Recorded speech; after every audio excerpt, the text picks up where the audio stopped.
Vítajte v BetClick TV. Aj tento týždeň máme pre vás pripravené 3 tipy.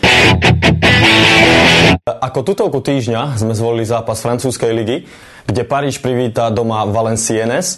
Veríme, že po dvoch prvých neúspešných vystúpeniach Parížu v lige tentokrát určite nezaváha a s kurzom 1,45 volíme tutovku týždňa.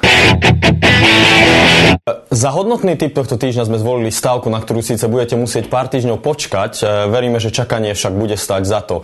Stavte si s nami na víťazku US Open a našim favoritom je jednoznačne Serena Williams, ktorá v súčasnej forme a pred domácim publikom veríme, že nezaváha a s kurzom 2,75 sa oplatí určite nejaké peniaze na Serenu staviť.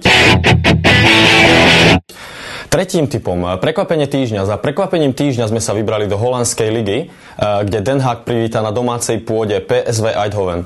Den Haag hrá na domácej pôde dobre a veríme, že dokáže Eindhoven potrápiť. Očakávame vyrovnaný zápas a odporúčame si staviť na remízu v polčase aj zápase s kurzom 6,5. To je na dnes odo mňa všetko. Ak máte prípadne nejaké námietky, nezabudnite nechať koment pod videom a my tu budeme opäť budúci týždeň.